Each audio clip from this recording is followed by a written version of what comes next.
I used a number of fuel system cleaners this year. Some I added to the tank and just went about my daily business, while for others I added spirited driving to the mix to see if that would improve the cleaning of carbon from the engine. As the year draws to a close, I'm revisiting the best of these videos for you to see which products worked and which ones didn't. I believe you'll learn a thing or two from this compilation. Now let's get this.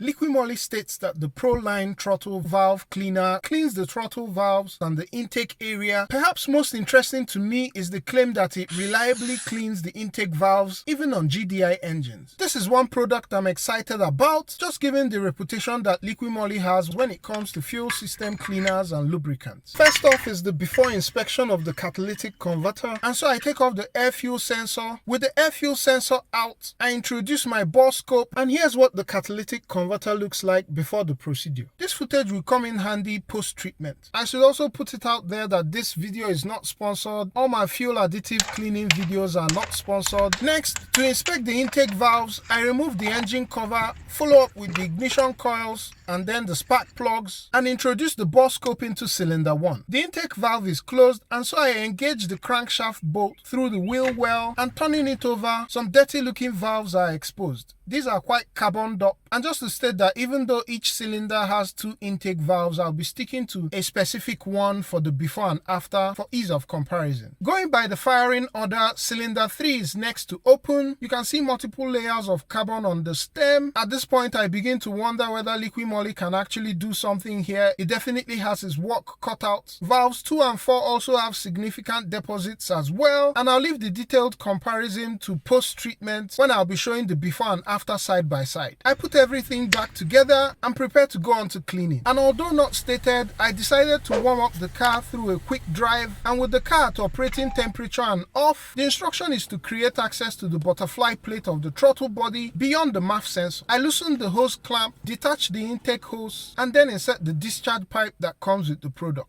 Since the pipe is relatively thin and was being squashed initially, I decided to slide on this more rigid black hose over this particular area which was being squashed, and I wiggled the intake hose back in place. I start the car, and using the case of my torque wrench, I keep the RPM just above 2000 revolutions as recommended, and then I start spraying. Liqui Moly states that to clean the butterfly valve of the throttle body, you should move the hose back and forth. However, the throttle body isn't really my target. My focus remains on the intake valves and seeing if there will be any deposits on the catalytic converter. Some 10+ minutes later and the can is empty. Then I leave it running above 2000 RPMs as recommended by Liqui Moly for at least 20 seconds. I ended up doing this for about a minute. There was no smoke coming from the exhaust except for when I revved it. The product doesn't say to drive the car afterwards, but I decided to do a spirited drive since I noticed that the car was missing a bit at idle. This is probably due to remnants of the product in the intake system. The check engine light didn't come on at any point, and in a few minutes of driving, the missing was gone. Drive done, and I returned for the moment of truth inspection. Taking a look at the after results, it became quite clear that I was going to do this another round. There was basically no difference between the before and after footage of the intake valves. I couldn't perceive any iota of cleaning. Since the manufacturer stated that for dirty applications, a second treatment may be applied, I decided to pick up a second can and do it all over again. This time I had the engine at 2500 RPM just in case if that would help, and same as before, I completed this in about 10 minutes of spraying. Once I was done, I noticed that the check engine light and these other warning lights were on the dash, and the car was misfiring. For this Honda, all these lights simply tell you that the ECU is dazed and is reporting an engine problem. And after this, I went for a second spirited drive to clear off the product from the intake system. I took it easy initially until the missing cleared up,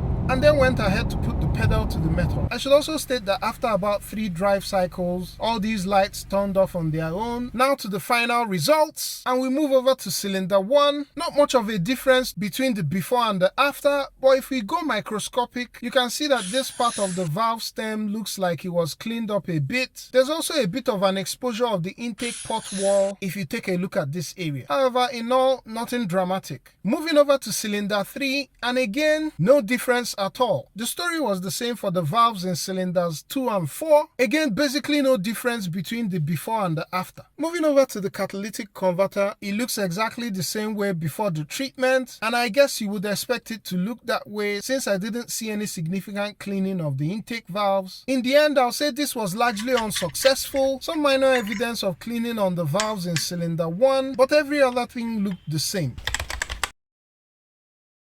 My 2017 Honda Accord has a GDI engine, and I got this product primarily for cleaning the combustion chamber, and so to show the before footage, I take off the engine cover, ignition coils are next, and finally the spark plugs. My bore scope goes in, and here's the level of buildup in cylinder 1. We find the usual pale colored deposits from impurities in the fuel. I'm not sure why we have this clear demarcation on the piston top, but my take is that perhaps some of the holes on the fuel injector facing this side of the piston are probably clogged. Moving on to cylinder 2, and it's the same pale colored deposits. You're going to see later in the video that this is merely a cloak for the carbon deposits which rests below these impurities. Cylinder 3 looks exactly like cylinder 2 except for the exposure of some carbon at the edge of the piston in this area. Finally, we get to cylinder 4, and it's looking more like cylinder 1, again questioning a clogged or leaky fuel injector which has continued to drop some fuel in this darker area. Now that we've established before footage for the pistons, I had wanted to show the catalytic converter just for the sake of checking whether carbon deposits from the combustion chamber will be deposited on the cat. However, I was delighted to read BG's claim that this platinum product also cleans the O2 sensors as well as the catalytic converter. And so here's the O2 sensor. All this brownish tan stuff is normal. Moving over to the catalytic converter, and here's what it looks like. Be sure to stick around to the end of the video because I was actually surprised by how the catalytic converter looked in the end. Now that we have our baseline footage, I open up the product, and I had to use this funnel while pouring it into the tank. Add around a quarter tank of gas before adding the product.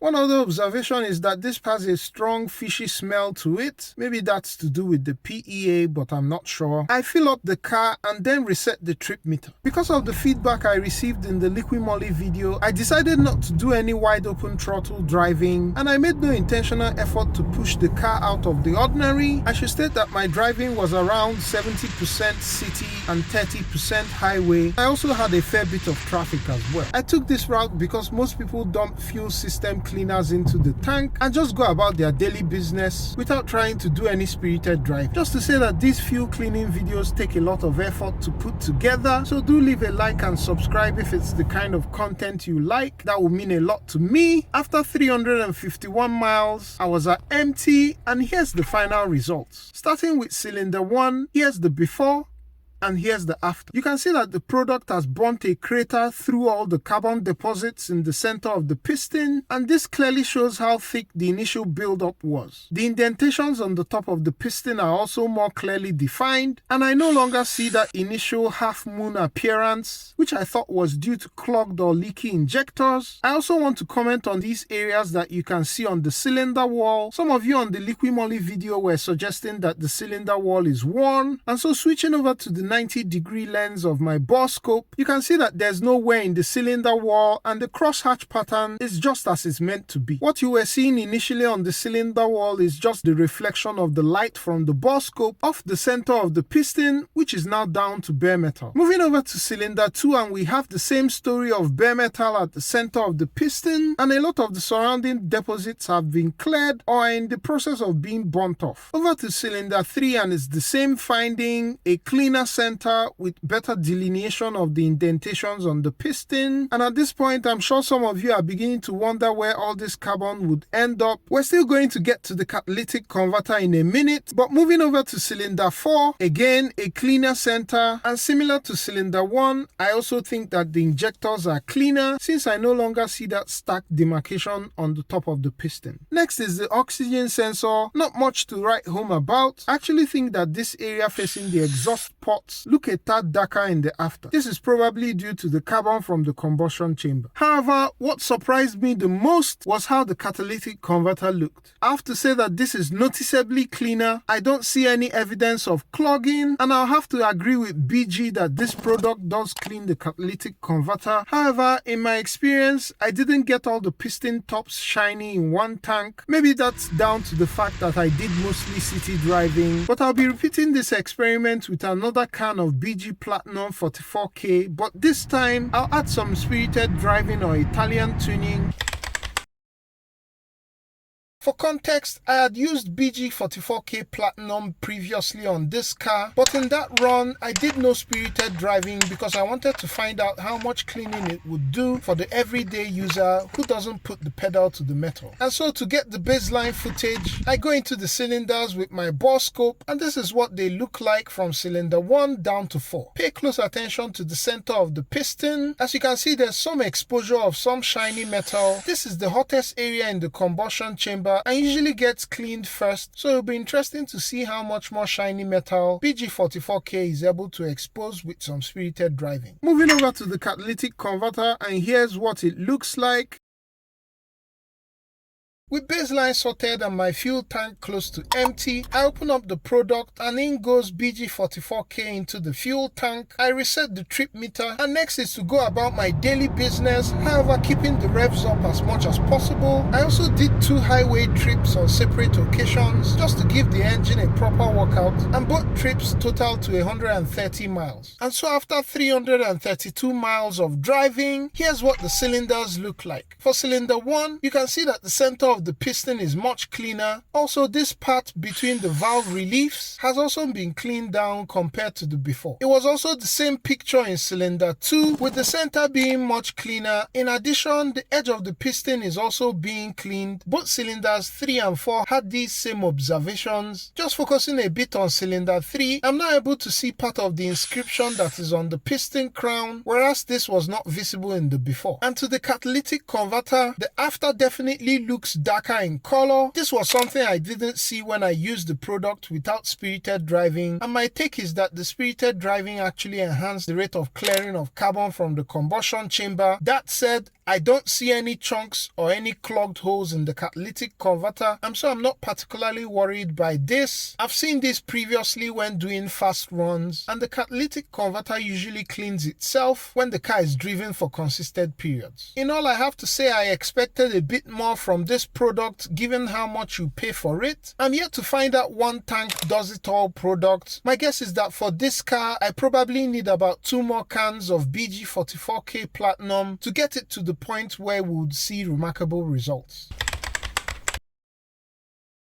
I've been testing the Archoil AR6900-P Max fuel system cleaner in every tank of gas for the past 3 months, and in that time the spray tip of my fuel injectors went from looking like this to this, significantly reducing the carbon buildup on this part. This product claims to be the first fuel system cleaner that delivers a consistent dose of PEA in every tank, and as you may know, PEA has become the industry standard or the best rated active ingredient in fuel system cleaners, and so it will be interesting to see how this does. The product also claims to clean the pistons as well as the catalytic converter, and for this video I'm going to be focused on the actual cleaning effect on these target areas as against measuring any perceived benefits like power or MPG. The first obvious task is to get the baseline shots. Going in with my bore scope, first we can see that the spray tip of the injector is barely visible. There's significant carbon buildup on it, and then switching over to the pistons, this is what they all look like across the cylinders. I should state that this baseline was taken right after I used BG44K Platinum in this car, and so it will be interesting to see if the product can maintain or improve on the cleaning that BG44K Platinum achieved. In general, you can see a cleaner center and then deposits from impurities in the fuel as you go outwards towards the perimeter of the piston crown. I also took off the air-fuel sensor, and here's what the catalytic converter looked like at baseline. Next, the instructions instructions say to use on every fill-up with the standard ratio of 10 ml of cleaner to every 10 liters of gas. My fuel tank capacity is 65 liters or 17.2 US gallons, and so with my tank at empty, I add 65 ml of Archoil AR6900-P Max, and then go on to fill up the gas tank and reset the trip meter. I should add that most of my driving is in city conditions, with maybe about 30% of highway driving. Because this is meant to be used in every fill-up, I figured that the cleaning might be gradual, and so I decided to drive at least 1,000 miles before the next inspection. I was careful to drive normally and not do any spirited driving because I wanted to really see what you would get when an average person uses this product without any intention of spirited driving. And so over this period, I filled up 3 to 4 times and added the cleaner as recommended. After well over 1,000 miles of driving, it's now time to inspect. The top row is the baseline, while the row below is the after. Across board, it's fair to say that the shiny metal at the center of the pistons has increased in cylinders 2, 3, and 4 in the after. However, you can also see that more of those brown deposits are returning in the after. Again, keep in mind that this was following the use of BG44K Platinum, and this product is definitely not as concentrated as the BG44K Platinum. For the catalytic converter, it definitely looked cleaner in the after, so there's some cleaning there. I don't see any hard bits of carbon that are lodged in the cat. I then decided to use the cleaner at double its recommended dose, basically 20 ml for every 10 liters of gas. Similar to the first run, I drove at least 1,000 miles with a couple of fill-ups in between, and each time adding the double dose before fill-up. I also did no spirited driving during this second run. And here are the final results. With respect to the top of the pistons, there wasn't really any remarkable difference between using it at single dose versus using it at double dose. These piston crowns look largely the same. However, I was amazed at how the spray tip of the fuel injectors looked. You can see that the carbon buildup on the tip is largely gone, and that's now shiny everywhere. Also, the upper part of the combustion chamber wall is being cleaned of black carbon, as well as these areas that surround the tip of the injector. This finding was exactly the same across board, and so I'm just showing you one of the cylinders. For the catalytic converter, I see no difference between the single versus the double dose runs, so not much of a benefit here. While this may not have produced a dramatic result on the pistons, just for context, this is how the top of my pistons would usually look if I don't use any fuel system cleaner after some 1,000 miles of driving. Do check out my other fuel cleaning videos and let me know what you think, and I'll catch you on the next one. Peace!